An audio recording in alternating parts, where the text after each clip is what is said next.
Bună, dragii mei! Bine ați venit la previziunile pentru energia lunii iunie. Acestea se aplică pentru toți cei care au ascendentul, soarele și luna în Taur. În prima parte voi descrie tranzitele astrologice și apoi vedem despre ce este vorba în energia din cărțile de oracol, din cele de tarot, dar și din talismane. Vă mulțumesc pentru vizionare și vă urez tuturor o lună minunată. Iunie pentru voi este o lună extrem de importantă, o lună de prag. O lună în care ceva care a stat ascuns, an la rând, începe să devină foarte vizibil.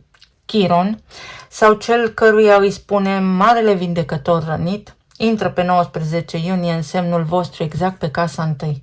Iar asta înseamnă, simplu spus, că începe un ciclu lung de vindecare a identității, a corpului, la nivel de apariție, a felului în care vă arătați lumii. Dar până acolo, luna vă poartă printr-un teritoriu foarte concret, bani, voce, casă, familie. Să le luăm pe rând. Pe fundal, Saturn și Neptun din Berbec continuă să lucreze tăcut pentru voi în casa a 12, în subconștientul vostru. Poate pentru unii dintre voi visele sunt mai vii, intuiția mai ascuțită sau oboseala mai prezentă decât de obicei. Aveți nevoie de mai multă singurătate decât vă permiteți, poate simțiți nevoia să vă retrageți din cercurile sociale sau să vă petreceți mai mult timp voi cu voi înșivă. Această lucrare invizibilă este reală, chiar dacă nimeni nu o vede, chiar dacă nu înțelegem, este un proces subtil care se întâmplă departe de ochii noștri, inclusiv departe chiar și de ochii tăi. La începutul lunii, Mercur și-a început tranzitul prin Rac în casa a treia. Mercur este planeta gândirii, a intelectului, iar Racul este semnul emoțiilor. Mintea, în acest sens, devine mai caldă, mai afectivă, mai legată de cei apropiați. Conversațiile cu frații, vecinii, cu prietenii din imediata apropiere capătă o densitate emoțională sau aceștia vă pot declanșa emoțional mai ușor. Într-o notă foarte frumoasă, începeți luna vorbind din inimă, nu din minte, nu din cap. Este un moment foarte bun pentru a scrie, pentru a trimite mesaje pe care poate le-ați amânat sau pentru a da acele telefoane importante pe care ați tot vrut să le dați. Cuvintele au în ele o blândețe care ajunge mai departe decât credeți voi. Îi veți atinge așa, ușor, blajin pe ceilalți și asta este de apreciat. Mercur în Rac este conectat la trecut, poate fi vorba despre faptul că vă revedeți cu prieteni, cu vecinii, ajungeți în cartierul în care ați copilărit, cu toată familia voastră extinsă. O veste foarte bună pentru această lună este faptul că Venus, zeița iubirii, intră în Leu în casa a patra și se mută în casa căminului vostru și aduce frumusețe, armonie, dorința de a vă face spațiul mai cald, mai luminos, mai al vostru.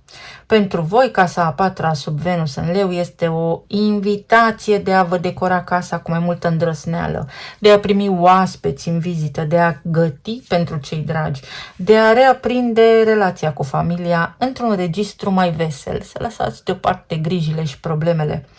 Dacă există tensiuni în casă, acum se pot topi.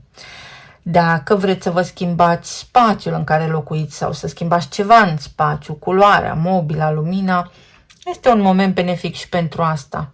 De asemenea, atenție și la orgolii sau la a nu face cumpărături în exces. Apoi avem evenimentul de lună nouă din Gemeni pe casa a doua. O sămânță nouă este plantată în zona banilor, a resurselor, a valorii personale. Pentru voi acest eveniment de lună nouă pe casa a doua, având în vedere că l-avem deja pe Uranus aici în Gemeni, este foarte important.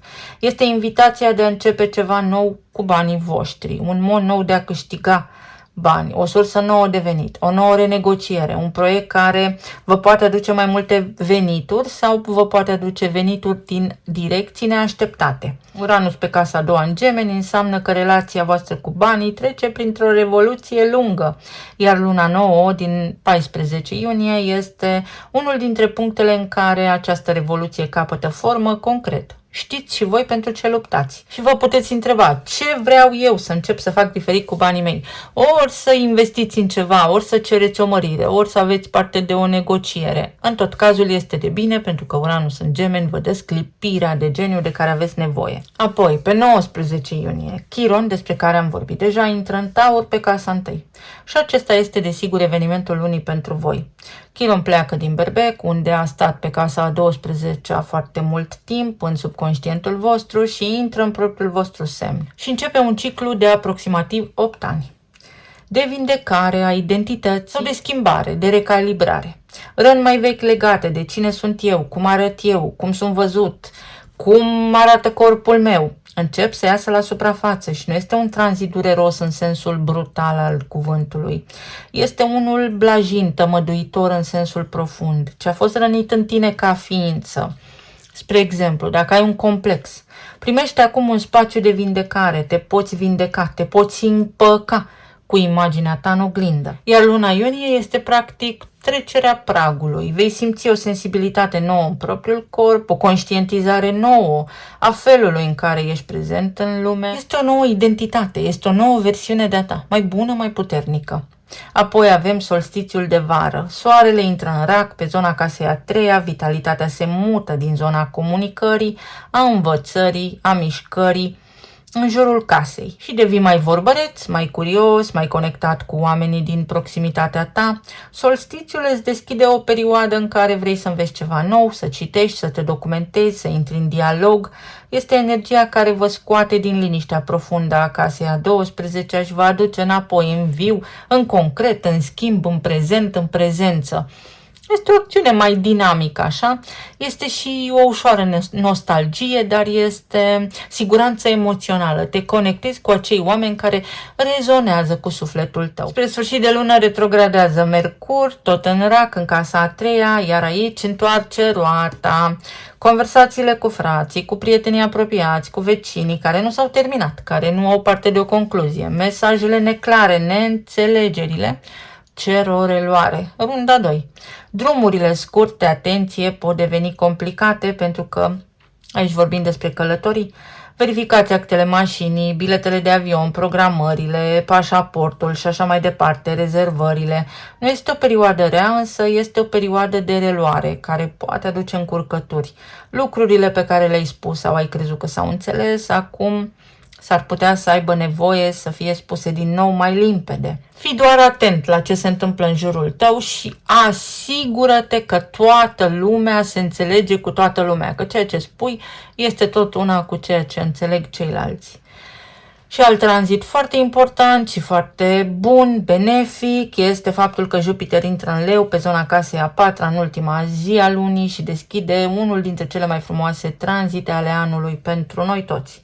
Jupiter în Leu pe casa a patra înseamnă expansiune în zona casei a familiei, a rădăcinilor. Începe un an jupiterian în care casa ta se poate mări la propriu, mutare, renovare, casă nouă sau poate fi simbolic, familie care crește, relațiile cu familia care se vindecă, sentimentul de a aparține care devine mai puternic. Uite, știu unde este acasă pentru mine. Acesta este un tranzit de genul binecuvântare pentru tot ceea ce înseamnă acasă și sigur că acesta este doar începutul, poți înflori. Ori casa ta este mai mare, ori tu te simți mai bine în casa ta, ori ai chef să renovezi, să schimbi niște lucruri, ori în relația cu părinții, cu trecutul, cu familia, cu rădăcinile. Te întorci la bază, te întorci în puterea ta, în pofta inimii tale, exact așa. Este o lună bună, este o lună care mie personal îmi face plăcere. Să vedem acum ce ne spune și oracolul pentru voi. Reziliență. Ce-mi spune mie această imagine este următorul lucru. Nu te mai compara cu nimeni și cu nimic, tu ești tu și ei sunt ei. Iar aici intervine Chiron, despre care am vorbit, tranzitul care începe pe casa întâi și modul tău unic de a fi. Tu ești tu și faptul că ești unic în această lume este exact ceea ce ai nevoie pentru a străluci. O recuperare. Poți recupera ceva. Uite, este ideea că ceva din trecutul tău se întoarce sau unde anterior ți-a fost foarte greu. Ai mai vrut o șansă, ai mai vrut să faci ceva, ai vrut să ajungi într-un anumit loc, ai vrut să te împaci cu cineva și nu s-a putut. Acum ești răsplătit, este un fel de recompensă, să spunem așa, din partea vieții, ai o șansă să ai parte, nu neapărat de o împăcare, ci de o discuție, de un deznodământ, de o concluzie și de ce nu și de o împăcare, depinde de caz. Și armonie, pace și voie bună. Un ciclu jupiterian. Să vă gândiți ce făceați în 2014, pentru că se reiau niște teme importante de atunci.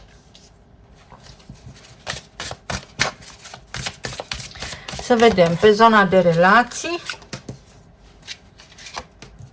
își revine ceva la normal sau după îndelungă așteptare, după mult efort, după un act de curaj, după o perioadă în care pur și simplu ai fost constrâns de anumite situații, constrâns de locul de muncă, de un program, de mai știu eu ce chestii, gata, se termină, respiri ușurat. Pe zona de relații avem 5 de cupe, 4 de monede, moartea și înaltul preot. Pentru unii dintre voi, energia din această lună spune în felul următor: așa nu se mai poate, trebuie să faci ceva. În primul rând să renunți la control, pentru că acest control nu îți aduce mai multă stabilitate, îți aduce mai mult stres și mai multă frustrare. Pentru alții dintre voi poate fi reconectarea cu cineva din trecutul vostru, fix atunci când Mercur intră în retrogradare, o persoană la care nu ați renunțat, pe care nu ați uitat-o, care nici ea nu a renunțat, nici ea nu v-a uitat, însă pentru ca această reconectare să se poată întâmpla sau să poată avea loc așa cum vă doriți voi, pe vibrație înaltă, reconectare care să ducă la o relație stabilă, ideal este ca ambii, și voi și ei, să spunem așa, să vă fi făcut treaba, să vă fi vindecat. Pentru alții dintre voi, posibil să fie vorba despre un regret al cuiva. O persoană care a ales stabilitatea în locul pasiunii. Voi să fi fost un fel de sacrificiu al libertății și al creativității pe care cineva l-a plătit sau l-a schimbat pe stabilitate, însă persoana respectivă acum regretă și înțelege. Asta nu înseamnă că vine neapărat către voi, înspre voi, asta înseamnă o lecție învățată și de voi și de această persoană. Pentru alții dintre voi poate fi vorba că în sfârșit vi se schimbă situația, dacă sunteți singuri puteți întâlni pe cineva după o perioadă lungă de așteptare cu care să intrați într-o relație stabilă. Aici mai poate fi vorba despre faptul că s-ar putea unii dintre voi să cunoașteți această persoană. În alte cazuri, dacă v-ați despărțit, poate fi vorba despre faptul că a fost de ajuns, persoana aceasta nu mai poate rezista, nu mai poate sta fără voi și veți vedea semne sau semnale în acest sens de la această persoană. Mesaje, discuții. Dacă nu vi se adresează vouă în mod direct, în comunitatea voastră, pe lângă casa voastră, în familia voastră extinsă, posibil persoana aceasta să întrebe de voi, despre voi. Și așa veți ști. Cavalerul de spade, vedeți, o comunicare dintr-o dată, abruptă. Veți ști, veți vedea. Pentru alții dintre voi s-ar putea să fie momentul în care, dacă cumva aveți neplăceri în relația de cuplu, să vorbiți cu sinceritate, să vă cereți și voi scuze în cazul în care ați greșit sau să înțelegeți că și voi contribuiți la acea stare de disconfort în cazul în care este. Pentru alții dintre voi, energia spune gata cu părerea de rău. Poți face ceva în acest sens și vei vedea că va fi mai bine de atât. 7 de monede. Cu răbdare. Să nu acționați înainte de a vă convinge dacă ceva merită sau nu. Orice ați vrea voi să faceți acum. Și nebunul. Pentru că s-ar putea să fie o energie destul de naivă atunci când vă gândiți la anumite lucruri. Asigurați-vă că luați niște decizii mature, bine gândite în această lună și dacă le treceți așa prin filtrul personal, al gândirii critice și al discernământului, veți avea doar de câștigat. Iar în alte cazuri, energia spune clar și răspicat: am așteptat de ajuns, iar acum și veți vorbi despre ce veți face. De la așteptare la recuperare, treceți către armonie, vă împăcați, vă înțelegeți mai bine, este o perioadă mai bună, mai ușoară pentru relația voastră, pentru căsnicia voastră. La nivel de plan material, foarte frumos, regele de spade, soarele, roata destinului și nebunul. Luna nouă din Gemeni și Uranus pe casa a doua vă aduc oportunități, dar sunt oportunități inedite, atipice de a face bani.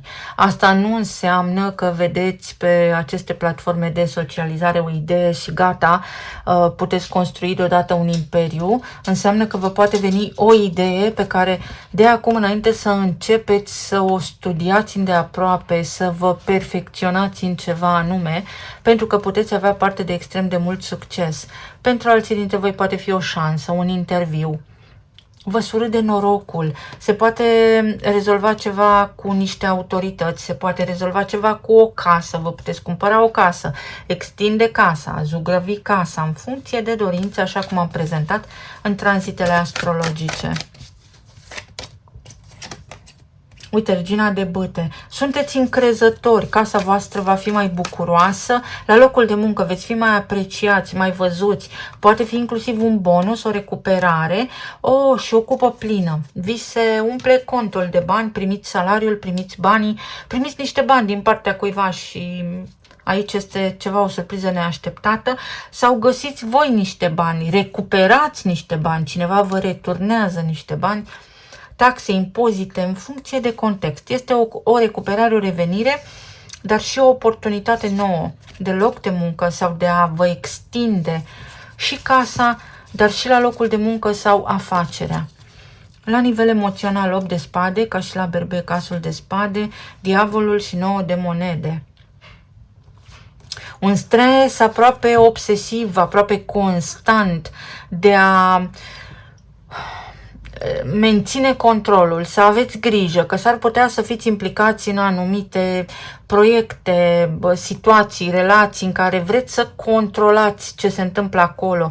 Iar energia spune că s-ar putea să vă săpați, metaforic vorbind, în groapa singuri, pentru că nu aveți claritate, sunteți subiectivi într-o anumită privință. Nu spun că așa se întâmplă, spun că există un potențial de subiectivitate care nu vă duce nicăieri. Vă duce către singurătate și către acea senzație de a vorbi singur cu pereții, pentru că nu există un destinatar sau un receptor.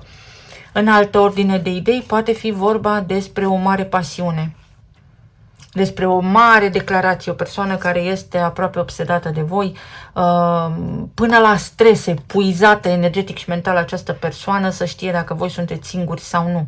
Iar pentru alții dintre voi, în cazul în care sunteți singuri de multă vreme, uite că ori poate reveni cineva din trecutul vostru, dar este o persoană cu care v-a făcut plăcere să stați de vorbă. Nu neapărat că ați fost deja într-o relație, se poate și asta, o cunoașteți.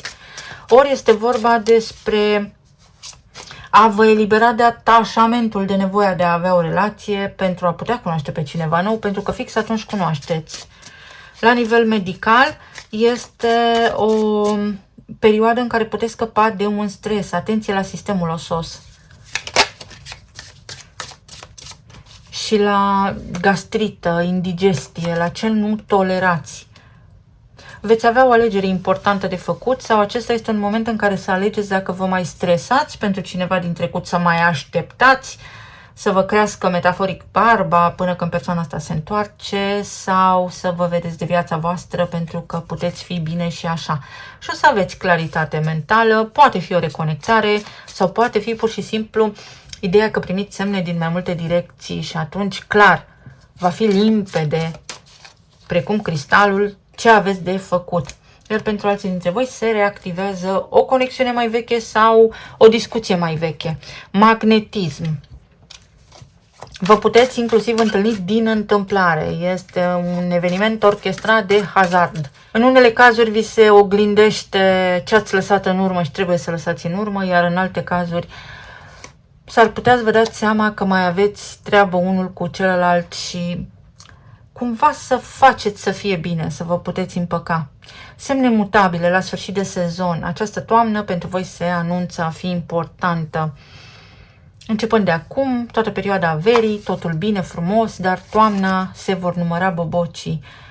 Vedeți, pe parcursul verii lucrurile cresc. Este o etapă de creștere, de acumulare. Acumulați, aveți treabă. Nu veți avea o vară liniștită, în sensul bun.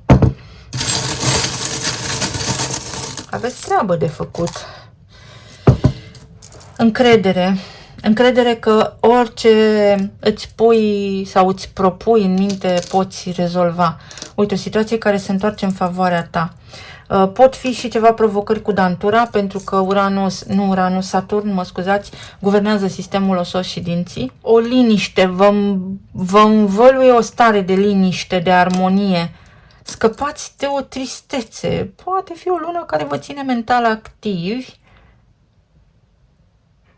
Atenție la semne sau atenție că s-ar putea să opuneți rezistență, să vă doriți voi neapărat anumite lucruri și să nu fie exact momentul sau lucrurile potrivite pentru voi acum. Uite, energia soarelui în rac va aduce calm, va aduce liniște sau poate fi vorba despre echilibru în familie, ori în sfârșit formați o familie cu cineva, ori poate fi vorba despre a vă împăca cu cineva din familie. Poate fi și așa și așa. Soarele poate fi venirea pe lume a unui copil sau poate fi un proiect care crește acum, o afacere de familie sau ceva ce vă doriți voi, vă încălzește sufletul acum, pofta inimii voastre, realmente, vă oferă o împlinire emoțională fantastică. Va fi chestiune de timing, de timp, perfect aliniat. O șansă nouă, ceva extrem de util, de benefic, fantastic, ceva nou. Dar pentru a putea accesa această oportunitate care vine, trebuie să eliberați ceva, să faceți loc, să faceți curățenie, să încheiați ceva. Ce nu mai este autentic de actualitate, trebuie cumva ideal eliminat, pentru că altfel țineți locul ocupat. Bani, prosperitate, bucurie în acest sens, cu finanțele stați bine, dar aici arată și dragostea și cu dragostea ar trebui să stați bine. Undeva lipsește ceva și când are loc evenimentul de lună nouă din Gemeni, acolo cu Uranus, s-ar putea să vă simțiți ușor nervoși, să simțiți această lipsă. Desigur că vă vine și ideea despre cum să umpleți acel gol sau ar trebui să vă gândiți: am bani, am carieră, am de toate, dar vreau și eu o familie pentru că trece timpul. O stare de sănătate bună și inițialele sunt G și Z. Atenție la gaze, uite, la indigestie, gastrită sau poate fi un miros foarte fin înainte de anumite evenimente importante din viața voastră. Simțiți un miros sau intuiția vă spune, simțiți în stomac, să vă folosiți corpul, pentru că tot intră Chiron în Taur, pe post de barometru. Ce vă spune corpul? Este bine să faceți stânga sau dreapta, să învățați să lucrați cu corpul vostru. Pentru alții dintre voi este o intersectare, zigzag, adică dacă până acum dorința voastră și voi aveau sens de mers paralel, acum se intersectează voi și o persoană, voi și un proiect, voi și un loc de muncă, ceea ce este extraordinar de bine. Vă mulțumesc frumos, vă doresc să aveți o lună minunată, să fiți bine sănătoși și iubiți și să ne auzim cu bine data viitoare. Pa, pa!